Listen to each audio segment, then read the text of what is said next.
Hello, citizens of China. I want to address you as well as our urban planners, our water agencies, housing departments, and local governments.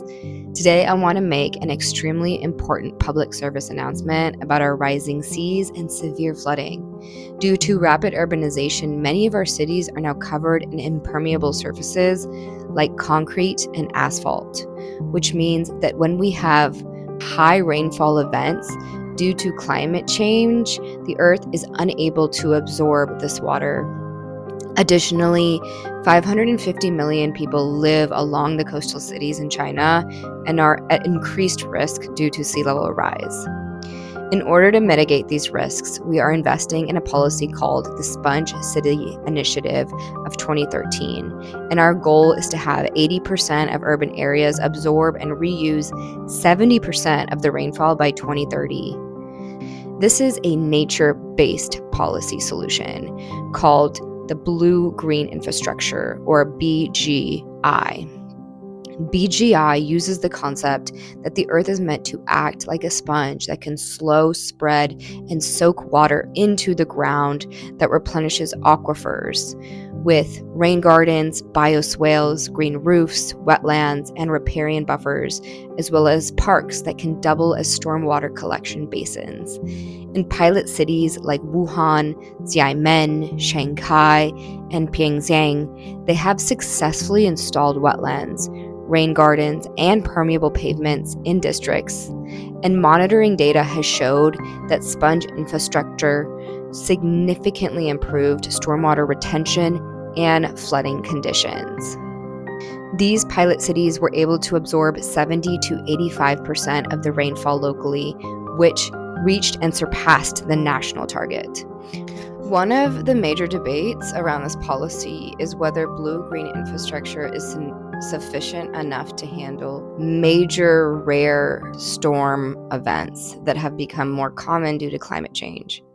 Supporters of the policy argue that wetlands, permeable pavement, and rain gardens are sufficient in handling extreme weather events, while critics say that green infrastructure is not sufficient, and extreme rainfall events will overwhelm the system. There are different policy options here that can be considered. One is to go fully towards blue-green infrastructure. Another is a hybrid model that uses both green and gray infrastructure and combines nature-based solutions as well as conventional drainage systems. The last option would be to fully invest in gray infrastructure. I recommend we do a hybrid model.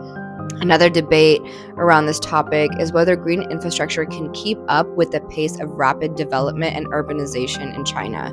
Some options to address this issue is to integrate sponge city ideas into urban planning codes and to have regulations that limit concrete impermeable surfaces. Another major limitation of this policy is that China has a strong vertical governance known as Tiao Tiao Kuai Kuai and much weaker coordination across local agencies, meaning it's much harder to integrate water management practices. There's also a lack of monitoring data that's consistent across these pilot sponge cities, making it difficult to assess how effective these projects truly are. Lastly, China's central government agencies initially financed much of the Sponge City initiative.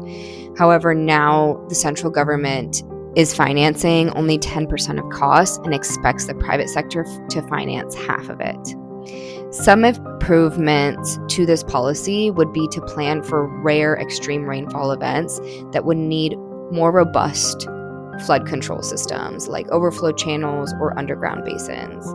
Another improvement and recommendation I have for this policy would be to improve coordination across the government agencies. Better coordination with smaller local agencies helps connect the whole watershed and improve the overall effectiveness.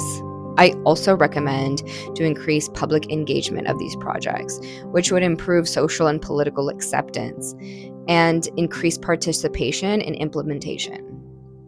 Lastly, I would recommend to expand data collection to monitor how effective the policy is at reducing flood levels and would help improve decision making based on this data for the future. Blue-green infrastructure represents an important shift towards working with nature instead of against it. These are extremely vital nature-based solutions and are regenerative as it restores natural water cycles and helps build ecosystems. China has the capacity to build cities that are resilient, sustainable, and prepared for the challenges of climate change. I urge you to take action. Thank you for watching and stay safe out there.